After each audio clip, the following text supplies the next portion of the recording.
Hello, dear listeners, and welcome back to Book Summary 5, the 5-Minute Summary channel. I'm Sammy, your host. Today, we're diving into Long Walk to Freedom by Nelson Mandela, published in 1994.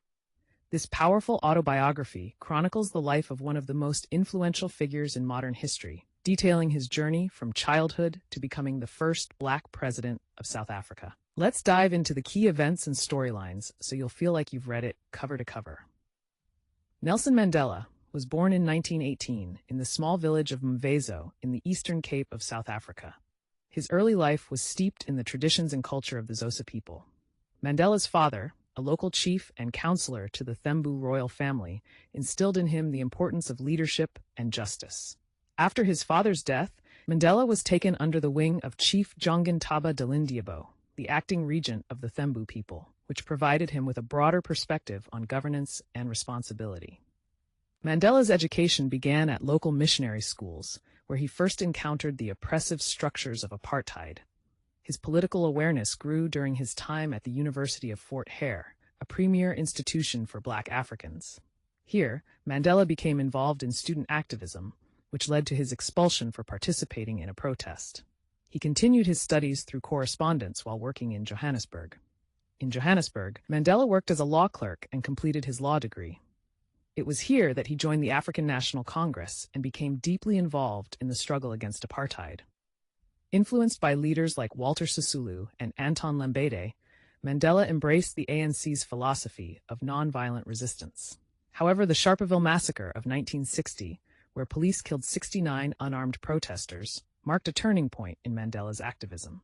In response to the increasing violence from the apartheid regime, Mandela co-founded Umkhonto we Sizwe, the armed wing of the ANC, in 1961. He believed that armed struggle was necessary to achieve liberation. Mandela traveled across Africa and to London to gain support and military training for the ANC.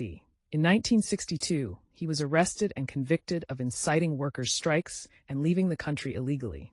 He was sentenced to 5 years in prison. While serving this sentence, Mandela and several other ANC leaders were charged with sabotage in what became known as the Rivonia trial. In his famous speech from the dock, Mandela expressed his willingness to die for the ideal of a democratic and free society. In 1964, he was sentenced to life imprisonment and sent to Robben Island, where he would spend the next 18 years. Life on Robben Island was harsh and dehumanizing. Mandela and his fellow prisoners were subjected to hard labor, poor living conditions, and limited communication with the outside world. Despite these hardships, Mandela remained resolute. He used his time to educate himself and his fellow prisoners, turning Robben Island into a center of learning and resistance. He also continued to advocate for the rights of prisoners and worked to maintain the morale of his comrades.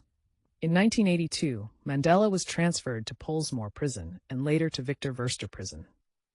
During this time, the anti-apartheid movement gained momentum both within South Africa and internationally. The government, under increasing pressure, began secret negotiations with Mandela. These talks were the beginning of a series of discussions that would eventually lead to the dismantling of apartheid. In 1990, after 27 years of imprisonment, Mandela was released. His release marked the beginning of a new era in South Africa.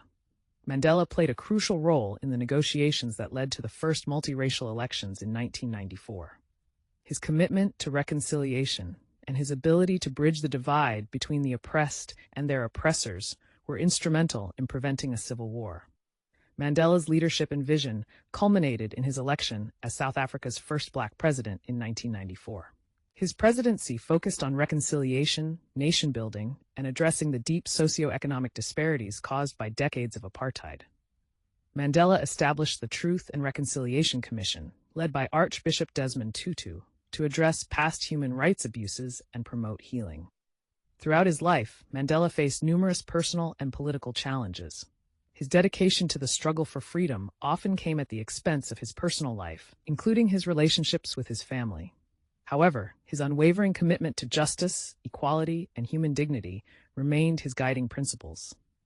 Long Walk to Freedom is not just a recounting of Mandela's life, but a testament to the resilience of the human spirit. It offers profound insights into the complexities of the struggle against apartheid and the sacrifices required to achieve lasting change. Mandela's story is a powerful reminder of the impact that one individual's courage and determination can have on the course of history. In conclusion, Long Walk to Freedom is a deeply moving and inspirational memoir that chronicles Nelson Mandela's extraordinary journey from a rural village to the presidency of South Africa. It's a story of unwavering commitment to justice, the power of forgiveness, and the enduring fight for freedom and equality. Thank you for tuning in to Book Summary 5, the 5-minute summary channel. If you enjoyed this summary, please subscribe, like, and share it with your friends. Until next time, happy reading